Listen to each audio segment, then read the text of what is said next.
છોટાઉદેપુરના તુરખેડા ગામમાં આંતરિક રસ્તા પર ન હોવાના કારણે પ્રસૂતા મહિલાને જોડીમાં નાખીને ઉંચકી લઈ જતા રસ્તામાં પ્રસૂતિ થઈ ગઈ હતી, જેમાં મહિલાનું મોત નીપજ્યું હતું, જ્યારે નવજાત બાળકીનો આબાદ બચાવ થયો હતો। આઝાદીના આટલા વર્ષો બાદ પણ આંતરિક રસ્તાનો અભાવ જોવા મળી રહ્યો છે, જેને લઈને ગામના લોકોને ભારે મુશ્કેલીનો સામનો કરવાનો વારો આવ્યો છે। પ્રસૂતાએ પ્રસૂતિ દરમિયાન બાળકીને જન્મ આપ્યો, પરંતુ બાળકીએ જન્મતાની સાથે જ માતાની છત્રછાયા ગુમાવી દીધી છે। આ બનાવ બાદ પરિવારમાં મોતનો માહોલ છવાયો હતો।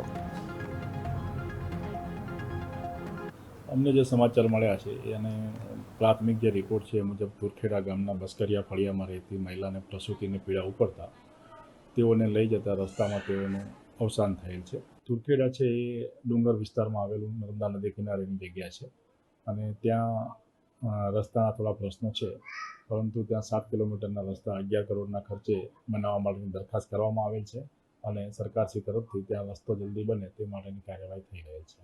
કવાંટ તાલુકાના તુરખેડા ગામે આજે આ ગઈ રાતમાં બેનની ડિલિવરી માટે રાત્રે અવસાન થયેલું છે। રસ્તાઓ નથી અને ખાનગી સાધન કે 108 આવે એવી સુવિધા નથી, એના લીધે અમારા ગામમાં તુરખેડા ગામમાં આજે બેનનો જીવ ગુમાવવાનો વારો આવ્યો છે।